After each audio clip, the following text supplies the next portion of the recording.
"You can't sit here." That's what she said. Not loudly, not dramatically. Just with the quiet, absolute certainty of someone who had never once been told no by a room and didn't expect today to be different. A black man in a dark jacket stood in the aisle of a first-class cabin, boarding pass in hand, looking at a woman who had settled into a seat like she'd lived there her whole life. Her bag occupied the space beside her. Her legs were crossed. Her eyes had already written a story about him before he finished his first sentence. He didn't raise his voice. He didn't move closer. He simply stood there, calm in a way that made every person in that cabin quietly uncomfortable. And somewhere in that stillness was a secret nobody in first class could have imagined. By the time this flight finally left the gate, the airline would be on hold with its own executive office. A senior manager's career would be hanging by a thread, and the woman in the wrong seat would say 5 words that explained everything that had gone wrong, and nothing that made it right. Stay with me. The flight from Phoenix to Dallas boarded on time at 7:40 in the morning, the kind of boarding that feels efficient right up until it isn't. Jordan Cole stopped at the entrance to first class and checked his boarding pass the way he always did, not from uncertainty, from habit. 2 decades of being a black man in rooms that weren't built with him in mind had given him the habit of keeping his documentation current, his posture controlled, and his voice at exactly the right volume for the occasion. Seat 2A window, Phoenix to Dallas, paid in full. He had selected it 3 weeks ago when he booked the flight, chosen it specifically because he had a full morning of calls starting the moment they landed, and he needed the quiet of a window seat and the extra table space to work. Jordan was 44 years old. He wore a dark jacket, a gray shirt, dark jeans, and polished shoes. No flashy watch, no assistant, no luggage that announced anything about him. Just a carry-on, a laptop bag, and the kind of face that had learned to stay neutral in rooms where neutrality was the price of admission. He had built Cole Systems from a 2-person operation in a rented office in Atlanta into one of the fastest-growing passenger data infrastructure companies in the country. Airlines used his software to manage seat assignments, track service patterns, and flag operational inconsistencies in real time. He knew the inside of this industry the way surgeons know the inside of a body. None of that was visible when he stepped into that cabin. What was visible was a tall black man in jeans, and that was enough for some people to begin forming conclusions. The woman in 2A had boarded early. Her name was Patricia Weston. She was 53, dressed in cream, with the composed elegance of someone who had spent years in rooms that rewarded a certain kind of presence. A diamond bracelet, a structured handbag that cost more than most people's rent. The quiet authority of a woman who had rarely, in her experience, been asked to explain herself. She had not made a mistake about the seat. She had simply decided she preferred it. Her boarding pass said 4C. She had looked at it, looked at 2A, noted that the window seat in the second row was unoccupied when she boarded, and made a calculation she had made before in other spaces. That certain seats were available to certain people regardless of what the paper said. Jordan stopped at her row. "Excuse me, ma'am. I believe you're in my seat." Patricia looked up from her phone. Her eyes moved over him once, from his shoes to his face, and something in her expression arranged itself into the particular shape of someone who has decided they are not the one with a problem here. "I'm sorry," she said. Not a question, a performance of confusion. "Seat 2A. Jordan held out his boarding pass. "That's mine." Patricia did not reach for it. She leaned back slightly as if the boarding pass were something she couldn't quite be expected to engage with directly. "I always sit here," she said. "On this route. This is my usual seat." Jordan had heard variations of this sentence in bank lobbies, hotel lounges, and conference rooms with glass walls and cold smiles. The sentence that explained nothing while expecting everything. He kept his voice even. "I understand, but I have an assigned seat here. I'll need you to move." Behind him, boarding had slowed. A suitcase wheel stopped squeaking. Someone exhaled too loudly. Flight attendant Diane Marsh turned her head from the front galley. She was 36, trim uniform, quick smile, eyes trained by 9 years of customer service to sense the shape of a problem before it became official. She walked over. What she saw, a woman who looked expensive, settled, and slightly offended. A man who looked calm, clear, and holding a valid boarding pass. What she felt, the particular discomfort of a situation where the right answer and the easy answer were not the same thing. "Is there a problem?" she asked, forcing brightness into her voice. Patricia turned to her with the relief of someone who had been waiting for an audience. "Yes, this man is insisting I move." Diane looked at Jordan. "Sir, may I see your boarding pass?" Jordan handed it over. 2A, clear, valid, paid. Diane turned to Patricia. "Ma'am, may I see yours?" Patricia's jaw tightened slightly. She unlocked her phone with a sharp tap and held it out with the impatience of someone who finds administrative processes beneath them. Diane looked down. 4C, not 2A, not even close to 2A. A seat 15 feet further back that was perfectly comfortable and entirely unoccupied. Diane felt heat rise behind her collar. "Mrs. Weston," she said carefully, "your assigned seat is 4C. "I'm aware of what my ticket says," Patricia replied. Her voice had dropped half a register, softer but colder. "I'm asking you to be practical about this. It's a nearly empty cabin. He can sit anywhere." He can sit anywhere. Jordan did not react visibly, but he felt the weight of those 4 words the same way you feel a familiar ache. He had been anywhere his whole career, anywhere but the seat he'd earned, anywhere but the table he'd built, anywhere but the room he'd paid full price to enter. "I have a specific seat," Jordan said. "I selected it for a reason. I'm not looking for anywhere. I'm looking for 2A. Diane swallowed. She looked at Patricia's blazer, her bracelet, the practiced way she held herself like someone accustomed to complaints finding their way into inboxes with her name in the subject line.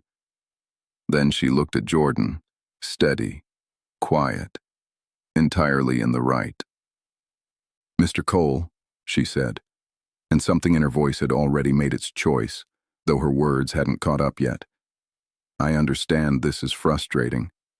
We do have other open seats in first class.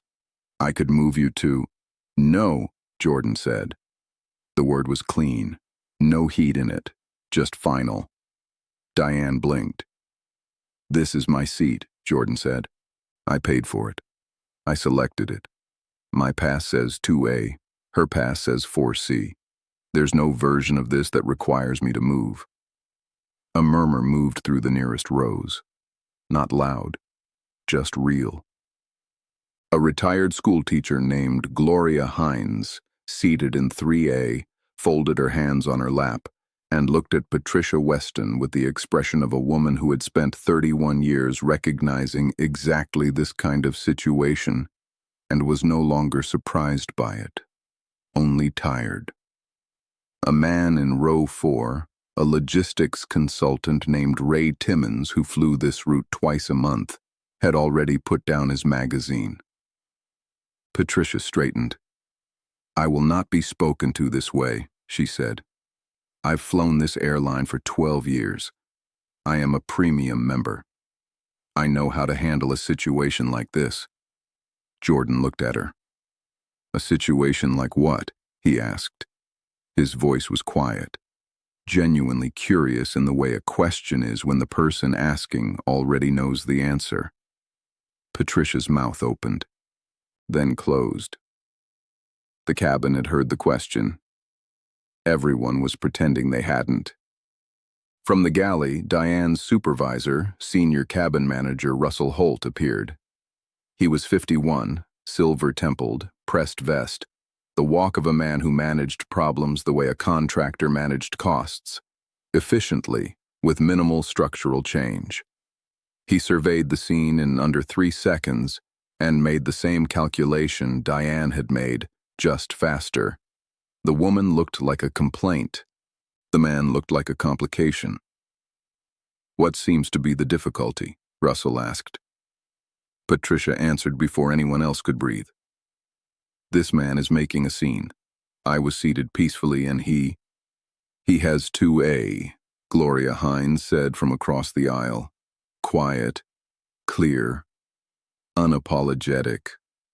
Russell's eyes flicked to her. "Ma'am, I'll need to ask you to let me handle this."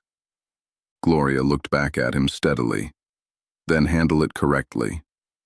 Russell turned to Jordan. "Sir, may I see your boarding pass?" Jordan handed it over. Russell looked at it. 2A. Then he looked at Diane, who confirmed Patricia's pass said 4C without meeting his eyes when she said it. Russell handed the boarding pass back.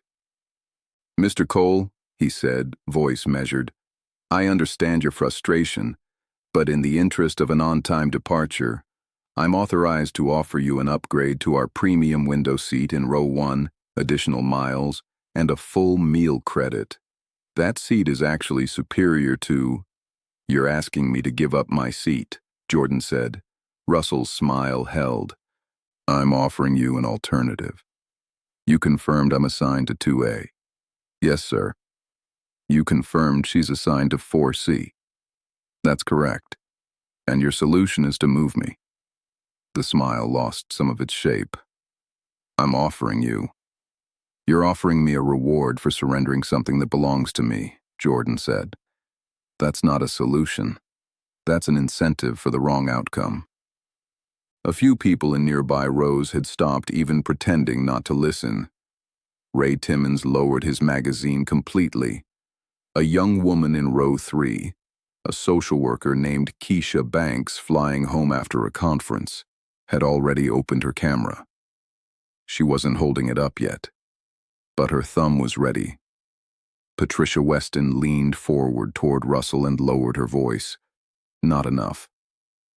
This is becoming embarrassing," she said. "For everyone.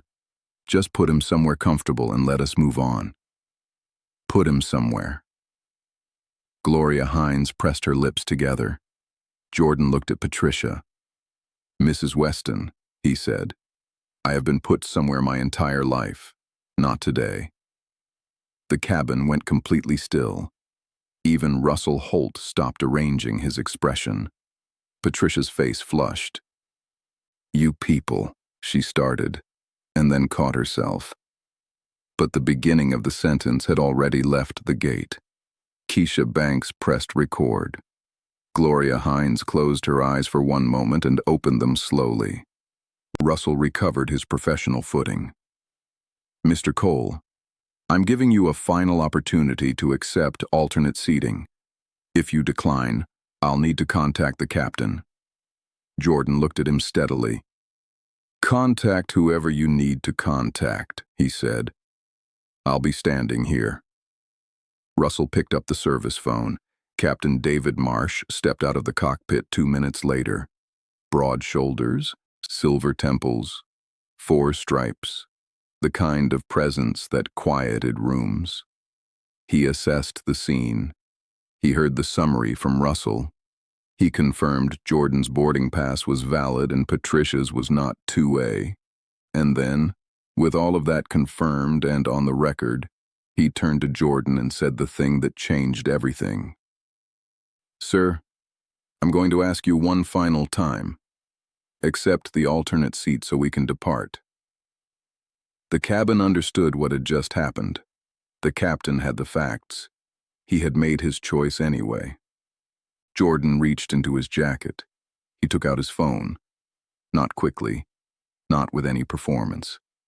deliberately the way a man opens something that has always belonged to him. He found the contact and pressed call.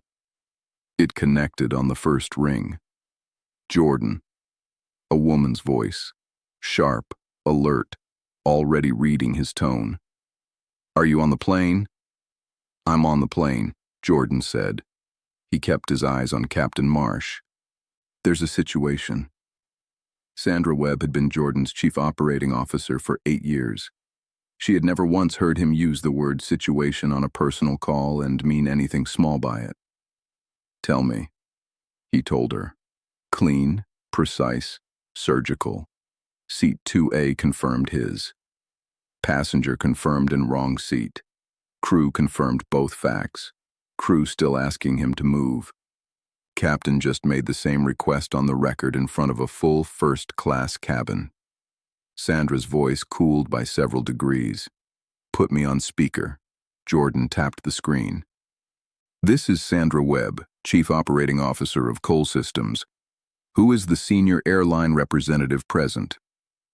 Russell Holt looked at the phone like it had just changed species. "This is Russell Holt, Senior Cabin Manager." "And the captain?" Captain Marsh stepped forward. "Captain David Marsh." Sandra's voice did not rise. It didn't need to. "Captain Marsh." "Russell, I need you to understand that this call is being documented by our legal team. Jordan Cole is the founder and CEO of Coal Systems. Your airline's passenger operations division has been in final stage contract negotiations with our company for 11 months. The contract covers seat assignment integrity systems, crew behavior analytics, and passenger discrimination flagging tools. Nobody in first class moved. Russell Holt's face went the color of old paper. Captain Marsh's posture changed in a way that was barely visible and completely unmistakable. Patricia Weston's hand went still on her bracelet. Coal Systems. The name was known to anyone who followed aviation technology, passenger experience infrastructure, predictive delay management, the software that airlines use to track their own operational fairness. And its CEO was standing in the aisle holding a boarding pass that nobody had bothered to honor. Sandra continued. "Before this call proceeds, I want 2 clear answers on the record. Did your crew confirm Mr. Cole is assigned to seat 2A? A silence. Captain Marsh answered. Yes. Did your crew confirm the other passenger is assigned to 4C? Another silence. Longer. Yes. Then I'd like someone to explain why Mr. Cole is being asked to move. No one answered. That silence was its own confession, loud enough to reach every row.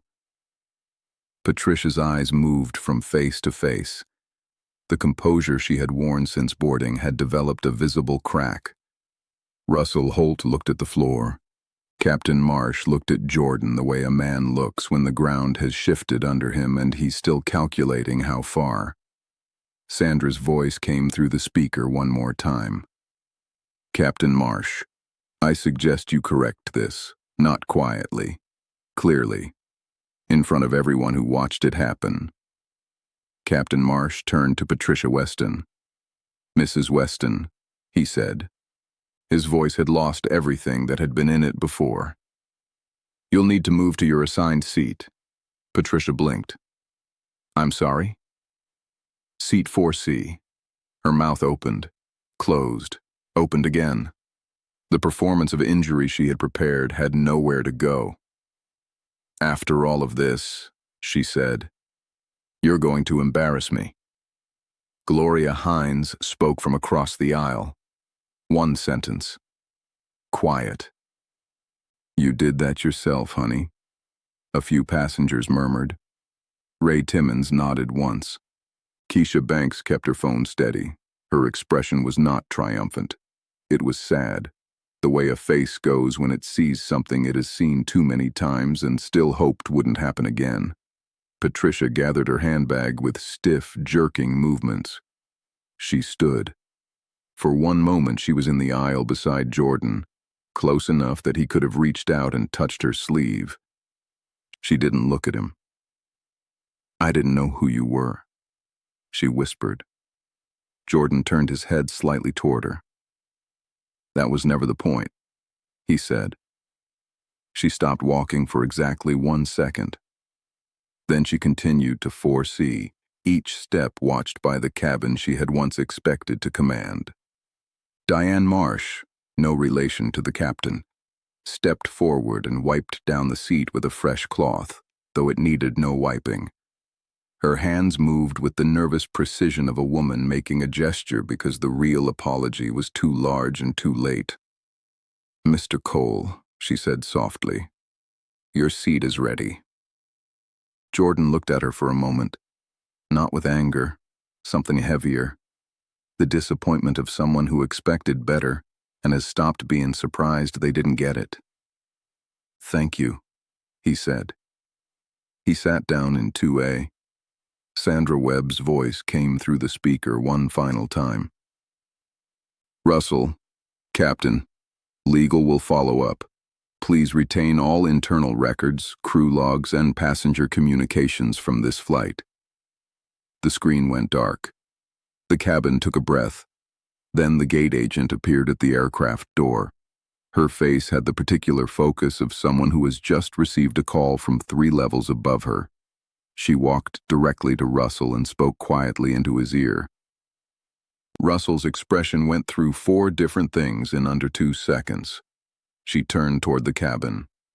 "Meridian Air's Executive Operations Office has requested this aircraft hold at the gate pending immediate review of a passenger incident." The words landed like something dropped from a height. Captain Marsh stepped out of the cockpit. "Hold for what reason?"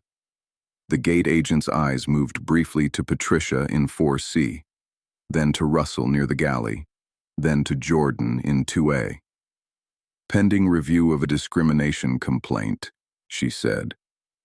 The word discrimination stood in the aisle and didn't apologize for itself. Patricia lowered her head. Russell looked at the window. Gloria Hines folded her hands. 2 Meridian Air corporate representatives boarded 9 minutes later. A black woman in a charcoal suit named Valerie Cross, Vice President of Customer Integrity, and a man named Greg Malone, Regional Operations Director. They moved through the doorway with the purposeful calm of people who understood the weight of what they were walking into. They looked at Jordan first. "Mr. Cole," Valerie said, stopping beside his seat. "I'm Valerie Cross with Meridian Air. I want to apologize for what occurred on this aircraft today." Jordan studied her. "Thank you." Greg Malone turned to Captain Marsh. "Captain, we'll need the galley." Marsh nodded once and stepped back. For the first time that morning, he looked like a man who was no longer sure where the authority in the room actually lived. Valerie looked at Russell. "Mr. Holt, please come with us." Russell followed without a word. As Diane passed Jordan's row, she stopped. Her voice came out barely above a whisper. "Mr. Cole, I should have asked her to move the moment I saw the boarding passes." Jordan looked at her. "Yes," he said. "You should have." The answer landed exactly where it needed to. Diane walked on. Valerie returned to the cabin after several minutes. She walked to 4C. "Mrs. Weston," she said, "we need you to come with us to the gate for a formal review of your conduct on this aircraft." Patricia looked up. "You can't be serious." Valerie's face did not change. "Your statements and behavior are part of our record. This is not optional." Patricia's voice broke slightly. "I didn't know he was important." The cabin went very quiet. Jordan closed his eyes for 1 second. Valerie's gaze held steady. "Every passenger on this aircraft is important, Mrs. Weston." The sentence filled the room like something that had been waiting to be said for a long time. Patricia stood. Her handbag slipped from her lap and hit the floor with a dull thud. No one rushed to pick it up.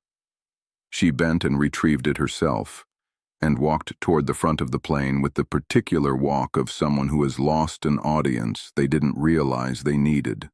The flight departed 63 minutes behind schedule.